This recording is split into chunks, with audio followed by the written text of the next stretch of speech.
आज की जो हमारी क्लास है ये हिस्ट्री की फर्स्ट क्लास होने वाली है। चैप्टर नंबर 1 हम डिस्कस कर रहे हैं। चैप्टर का नाम है लेखन कला और शहरी जीवन, जो कि क्लास 11th का है।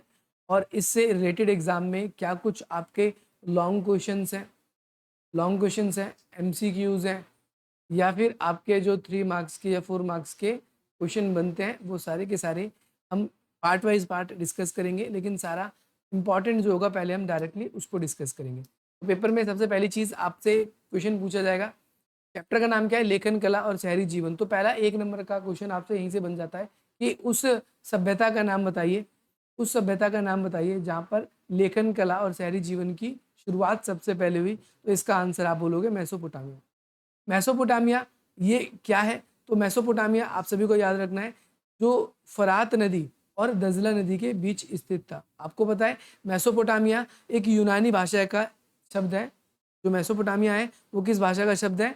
यूनानी भाषा के। और यूनान में भी अगर इसको हम बीच में से डिवाइड कर दे तो 2 शब्दों से मिलकर बना है। पहला मेसोस वर्ड है, यानी इसका मतलब होता है मध्य यानी बीच में। और दूसरा वर्ड है आपका पोटामोस। पोटामोस का मतलब होता है नदी, यानी वह क्षेत्र जो 2 नदियों के बीच में। अब आपके पेपर में आता है कौन सी वो 2 नदियां हैं, पेपर में बहुत बार आया है। तो वो एक तो फरात नदी है जिसे यूफ्रेट्स कहते हैं, ये भी याद रखना है। और दूसरी नदी आपकी है दजला, जिसे टिग्रिस बोलते हैं। अब आपके मन में सवाल आ सकता है कि ये है कहाँ? तो आप जनरली आप देखोगे ये इराक और ईरान के बीच में यहाँ पर हुआ करता था। मैप में आप इसको देखोगे तो ये इराक है ये। और अगर आप जनरली उस समय के हिसाब से देखोगे तो ये है मेसोपोटामिया। ईरान और जो इराक है ये यहाँ का रीजन है। मैंने आपको जैसा कि यहाँ पर भी दिखा दिया। तो सीरिया, ईरान, इराक, इजिप्ट, ये कुछ पोर्शन था। और ये उस सभ्यता के मिले हुए कुछ अंश, कुछ अवशेष हैं जिसे हम यहाँ पर देख पा रहे हैं। लेकिन हमको पढ़ना क्या है? चैप्टर से रिलेटेड ओरिएंटेड जो पेपर में क्वेश्चन आए। तो पहला क्वेश्चन आप सभी से मैंने बता दिया क्या पूछा जाता है। लेखन कला की शुरुआत कहाँ से हुई? आप बोलेंगे मेसोपोटामिया। दूसरी बात, कौन मेसोपोटामिया का क्या अर्थ है? मेसोपोटामिया किस भाषा का शब्द है? तो यूनानी भाषा का शब्द है। यूनान कितने भाषाओं से मिलकर बना है? 2। पहला मेसोस मतलब मध्य, और पोटामोस का मतलब होता है नदी, यानी ये वो क्षेत्र था जो 2 नदियों के बीच का था। कौन सी 2 नदी थी? एक यूफ्रेट्स यानी फरात, और दूसरे नंबर पे आपकी क्या निकलती है? दजला, जिसे हम टिग्रिस बोलते हैं।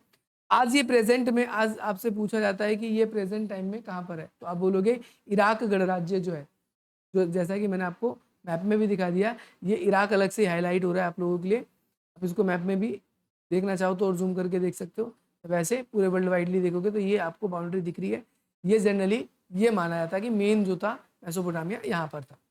अब मेसोपोटामिया की सबसे बड़ी विशेषता जो कि 8 नंबर में भी आती है, 8 मार्क्स में भी आती है, मेसोपोटामिया की क्या क्या उपलब्धि है।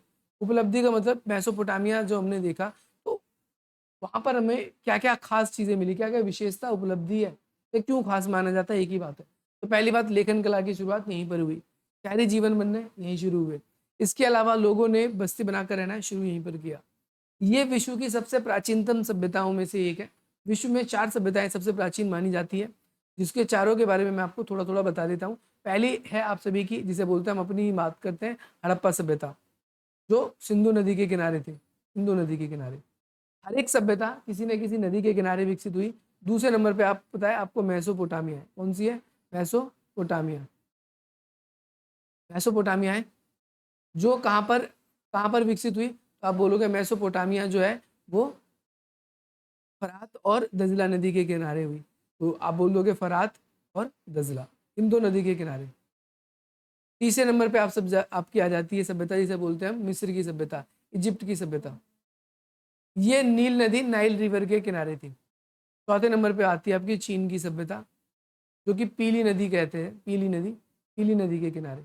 ये 4 सभ्यताएं जो विश्व में सबसे पुरानी मानी जाती है, और ये एक दूसरे के कंटेम्पररी भी थी। कंटेम्पररी होने का मतलब है समकालीन। जिस टाइम पे मेसोपोटामिया थी, तो यहाँ पर हम क्या कहेंगे कि जो मेसोपोटामिया है इनके कंटेम्पररी भी थी। कंटेम्पररी होने का मतलब है सेम, जैसे मैं अभी आपके कंटेम्पररी हूँ, जिस काल में मैं जीवित हूँ उस काल में आप भी जीवित हो, इसका मतलब होता है समकालीन या कंटेम्पररी। तो मेसोपोटामिया के लोग बहुत ज्यादा विकसित थे। व्यापार इनका दूसरे देशों से भी होता था, याद रखना है आपसे। दूसरे देशों मतलब दूसरी सभ्यताओं से भी व्यापार किया करते थे। ठीक है भाई। मेसोपोटामिया में लेखन प्रणाली की शुरुआत हुई। धीरे धीरे लेखन प्रणाली इनकी थोड़ी सी विचित्र थी। विचित्र क्या थी? आपको बताया गया है कि ये क्यूनिफॉर्म यानी कीलाकार लिपि, ये पहले मिट्टी की स्लेट यानी पट्टिकाएं बनाते थे और उसकी सतह को चिकना करते थे, गीला करते थे और उस पर लिखा करते थे। जो कुछ भी लिखा करते थे लिखने के लिए वो एक टूल का इस्तेमाल करते थे जो कि सरकंडे की नोक की लकड़ी से बनाया जाता था। सरकंडा एक पौधा होता है, आप देखना चाहते हो? बेसिकली ये होता है सरकंडा, आप देख सकते हो। ये जनरली जंगलों में कहीं पर भी उग जाता है जंगली घास के रूप में, और इस सरकंडे की नोक से इसको पेन जैसा आकार आगे से दे देते थे ये छिलकर। और गीली मिट्टी की जो पट्टिका होती थी, वैसे पूरी तो गीली नहीं होती थी, पट्टिका सूखी होती थी, लेकिन जो जिस पे लिखते हैं जैसे पेज होता है हमारा, स्पष्ट जो सरफेस होता है उसका, वो गीला हुआ करता था। ठीक है भाई, वो गीला हुआ करता था, तो आपको ये भी याद रखना है। मेसोपोटामिया के लोगों में शहरी जीवन था। शहरी जीवन का मतलब है, शहरी जीवन का होता है जहाँ व्यापार ज्यादा होता है, लोग समृद्ध रूप से रहते थे। यहाँ पर बड़े इनके साहित्य भी मिले। आप सभी को ये भी याद रखना है, पेपर में ये भी पूछा जाता है। अब पेपर में आता है जो हड़प, फॉर एग्जाम्पल मेसोपोटामिया में कौन कौन सी भाषाएं बोली जाती थी, तो 3 भाषाओं का प्रचलन था। भाषाएं बहुत ज्यादा पेपर में पूछी जाती है। मेसोपोटामिया में कौन कौन सी भाषाएं? सबसे पहले सुमेरी भाषा, सुमेरी भाषा बोली जाती थी, इसीलिए इसे मेसोपोटामिया के साथ साथ सुमेर वासियों की सभ्यता भी बोलते हैं, सुमेर भाषा बोलते थे। सुमेर भाषा के बाद में अक्कद भाषा आई, अक्कद। और अक्कद भाषा के बाद में अगली भाषा आती है यहाँ पर जिसको बोलते हैं अरामाइक। उनसी भाषा आती है अरामाइक। तो यहाँ पर सबसे पहले सुमेर भाषा चलती थी, फिर उसके बाद में अक्कद भाषा आ गई। और ये भाषा काफी लंबे समय तक चली, ऐसा नहीं कि जल्दी खत्म होगी। जैसे हम भारत के अंदर देखें तो पहले एक समय था संस्कृत का बहुत महत्व था, संस्कृत का महत्व खत्म हुआ तो प्राकृत भाषा, प्राकृत भाषा का महत्व खत्म हुआ तो पाली भाषा, पाली भाषा का महत्व खत्म हुआ तो अपभ्रंश, अपभ्रंश के बाद अवध, अवध के बाद में हिंदी, हिंदी के बाद में हम देखते हैं आजकल रीजनल बोली, क्षेत्रीय बोलियां जो है उसका बोलबाला है।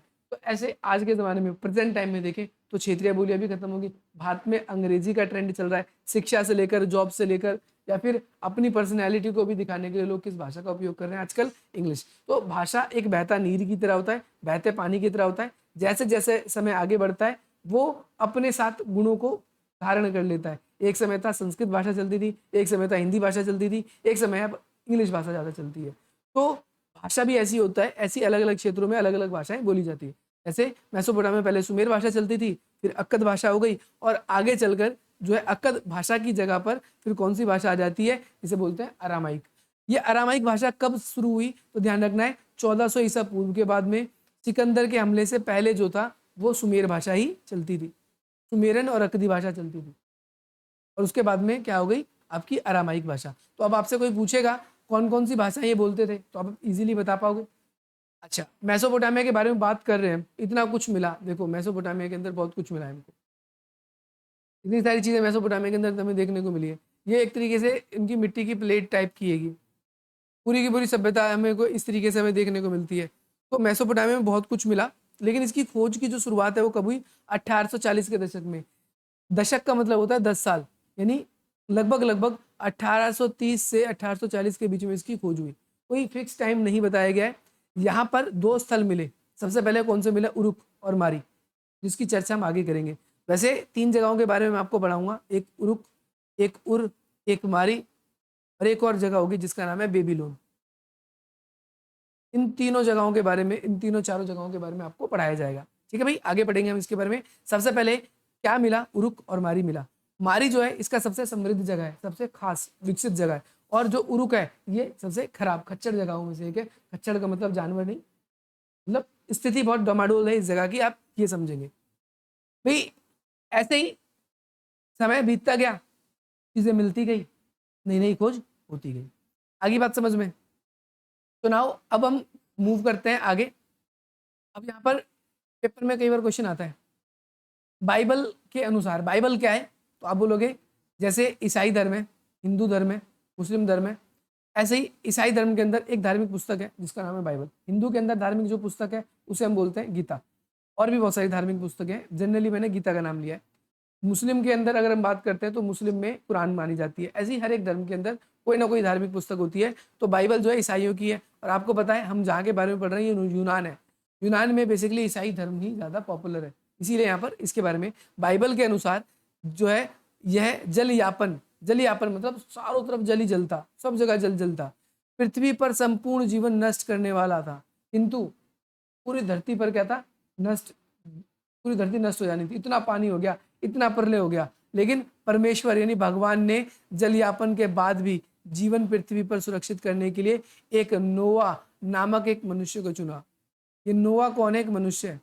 इसे भाई ईसाई धर्म के अनुसार या बाइबल के अनुसार इस पर्सन को भगवान ने चुना और इसे क्या कहा कि इसे एक नाव दी नूह को, और उस नाव में कहा कि आप क्या करो कि भाई जितने भी लोग जीना चाहते हैं, जीव जंतु है, जानवर है, उन सबको उसमें उसने बिठा लिया। हाँ, ठीक है। और इस तरीके से जब जलयापन खत्म हो गया, सब कुछ खत्म हो गया, तो उसके बाद सभी लोग जो है नाव से उतर गए, ठीक है भाई। और इस तरीके से जो है अलग अलग तरह के जीवों की उत्पत्ति और शुरुआत हुई, ये आप सभी को याद रखना है। मेसोपोटामिया में भी कुछ ऐसी कहानी मिलती है जिसका नाम है जीवशूद्र, उसमें भी कुछ इसी तरीके से बताया गया है। आपको ये याद रखना है, ये मैप है बेसिकली जो आपको ये शो करता है कि जो मेसोपोटामिया है वो कहाँ पर लोकेटेड है। देखो ये ईरान है और ये इराक है, ये इराक का रीजन है।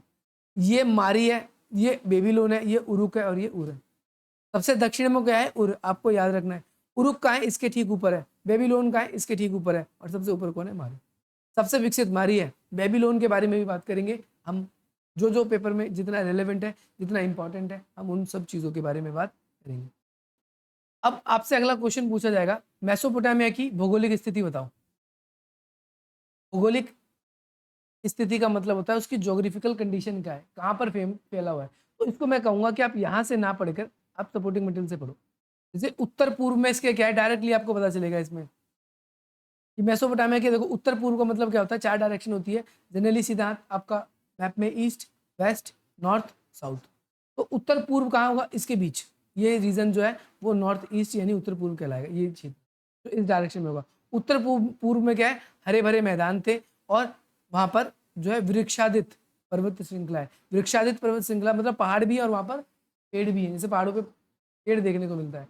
उत्तर मतलब नॉर्थ, इस तरफ क्या है मेसोपोटामिया में? तो उच्च भूमि और स्टेपिज मैदान है। आप इसको मैप से भी रिलेट कर सकते हो, आप यहाँ से भी इसको क्या कर सकते हो, रिलेट कर सकते हो। मेसोपोटामिया में देखोगे ये जो रीजन है उत्तर पूर्व वाला, यहाँ पर क्या है कि पेड़ पहाड़, देखो छोटे छोटे पहाड़ पहाड़ दिख रहे हैं, पहाड़ी है, तो यहाँ पर पहाड़ थे इसके, और वन छेदित मतलब वन भरे हुए थे, घास के मैदान भी थे। पूर्व में ईस्ट में क्या है? दजला और उसकी सहायक नदी है। ईस्ट में क्या है?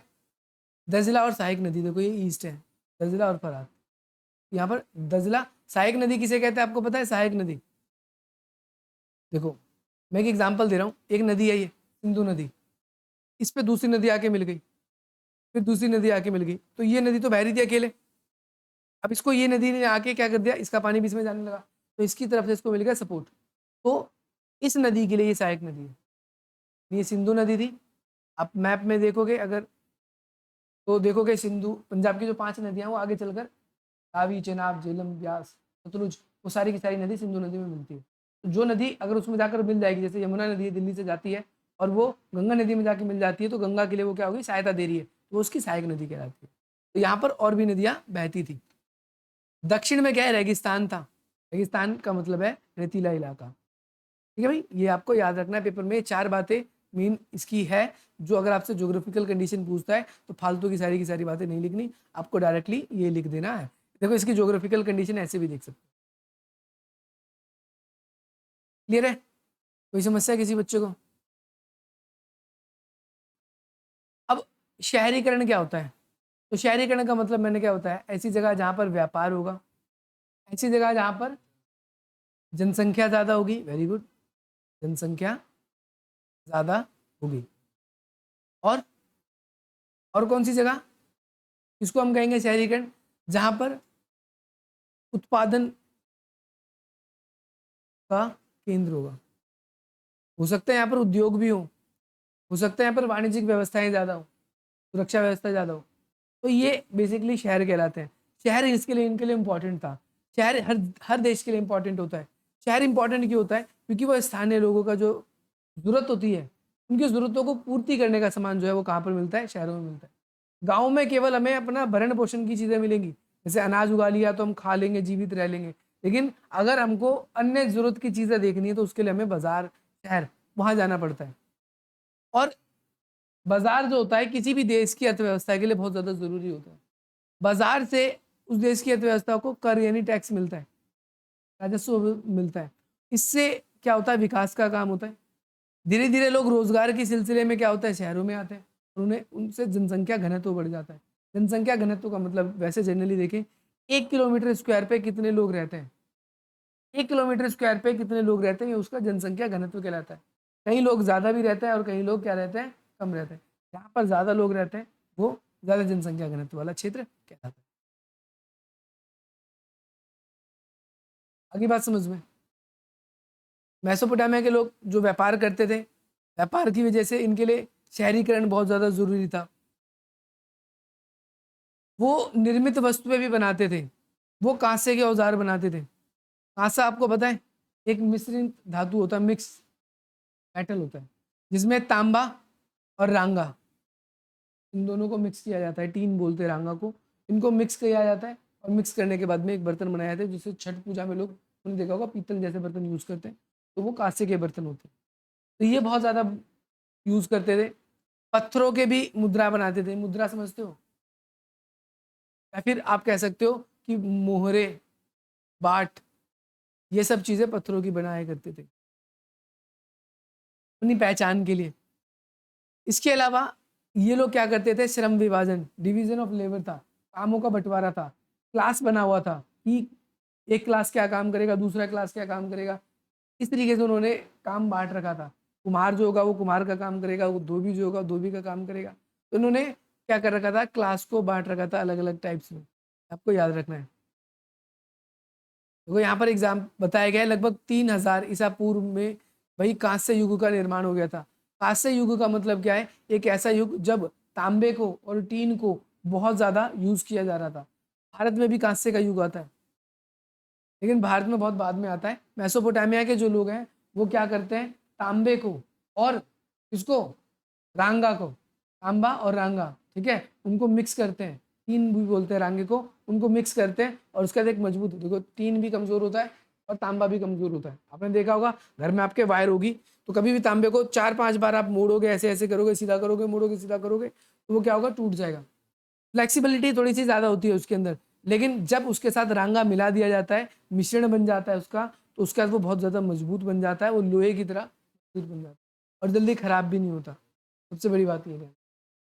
तो इसका इन औजारों को, तांबे से जो औजार बनाते थे, तांबे और रांगे से, तो उसका यूज़ अलग अलग तरह की चीज़ें बनाने में करते थे ये लोग। जैसे कोई चीज़ फर्नीचर बनाना है, उकेरना है, जोड़ना है, सपोर्ट लगाना है, इन सब चीज़ों के लिए वो इसका उपयोग करते थे। मेसोपोटामिया में कई सारे हथियार जो होते थे, जैसे भाले हो गए, वो भी कांसे के बने होते थे। ठीक है भाई, और पेज नंबर 38 में आपको उसके बारे में दिखाया गया है, अब उस समय देख लेना उसको। ये वार का हेड जो है ना, वार का शीर्ष, यहाँ से क्वेश्चन बहुत ज़्यादा पेपर में आता है और यहाँ से बेसिकली एक तो एमसीक्यू बनता है और दूसरा पैसेज बनता है, यानी गद्यांश। ये क्वेश्चन बनता है। सबसे पहली बात तो आपसे पूछा जाएगा जो वार का शीर्ष है वो किसका है, पुरुष का, स्त्री का है, गे का, या फिर जानवर का। आपको बोलना है स्त्री का ही, ठीक है। दूसरी बात, ये कहाँ से मिला है, तो उरुक नगर। कंफ्यूज नहीं होना, डोंट बी कंफ्यूज, एक उरुक है और एक उर है, दोनों थोड़े से सेम लग रहे हैं लेकिन सेम नहीं है।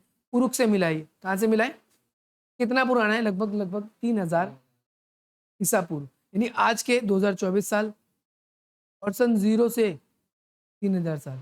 आपको मैंने बताया जब ईसा पूर्व लग जाता है तो इसका मतलब ये सोचा करो कि सन 0 से उतने साल पहले की बात हो रही है, आज से तो है। लेकिन भैया एक बात बताओ, कौन इंसान है जिसको पता चला कि इतना पुराना हेड है इसका। वैसे तो ये मूर्ति है, स्टैचू है, लेकिन जनरली लोगों ने उसके आसपास जो चीजें देखी उससे अनुमान लगाया। द्वारका हेड के बारे में बात कर रहे थे, तो इसके बारे में क्या बताया मैंने आपको, इसके बारे में बताया कि 3000 साल पुराना है। और ये सिर जो है सफेद संगमरमर का, इंपॉर्टेंट है, ये भी याद रखना है। ये आपसे पूछा जाएगा किसका बना हुआ है, तो सफेद संगमरमर का बना हुआ है। साथ साथ इसकी आंख में, आंख और जो भौवे है, भौवे का मतलब ये होता है, ये जो चीज है, ठीक है, इसमें क्रमश नीले लाजवर्द, लैप्स ऑफ लेजुली, नीले लाजवर्द जो है वो लाजवर्द मणि लगी थी इसके अंदर, और सफेद सीपी और काले डामर जो है वो चढ़ाए गए थे इसमें।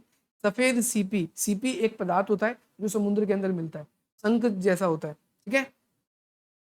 आप समुद्र वाली रेत देखोगे तो, या घर में कभी प्लस्तर वलस्तर होता है तो उसमें थोड़े से कण आ जाते हैं, आप उसके अंदर देखोगे तो आपको पता चल जाएगा, ठीक है। और इसके ऊपर काले डामर का भी उपयोग किया है। ये एक बहुत सुंदर थी, हालांकि अब तो क्योंकि बहुत पुरानी है, देखो कितने साल पुरानी है, 3000 साल पुरानी यहाँ की, और 2400 यहाँ, कितना पुराना हो गया। तो अब तो इतना अच्छा दिखेगा नहीं, 3000 साल पुराना होने के बाद इसकी कंडीशन में हमको मिल गया, वो बड़ी बात है।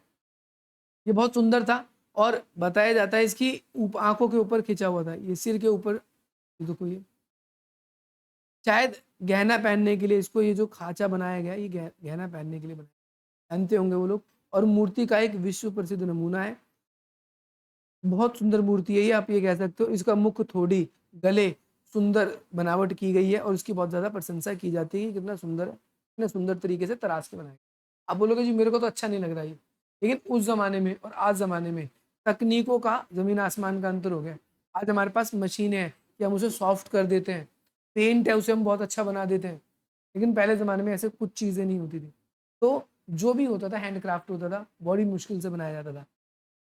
ठीक है भाई, तो इसके बारे में यही पूछा जाएगा आपसे, पूछा भी जाएगा। अब माल की आवाजाही, ये इंपॉर्टेंट है। मेसोपोटामिया के लोग क्या करते थे, मैंने आपको बताया अभी कि ये दूसरी सभ्यताओं से भी क्या करते थे, व्यापार करते थे, अपना सामान एक जगह से दूसरी जगह भेजा करते थे। तो अब उस सामान में बहुत सारी चीजें हो सकती थी, कुछ भी हो सकता था, जैसे वो अपने औजार बेच रहे हैं, लकड़ी बेच रहे हैं, या कुछ उत्पादित वस्तुएं बेच रहे हैं।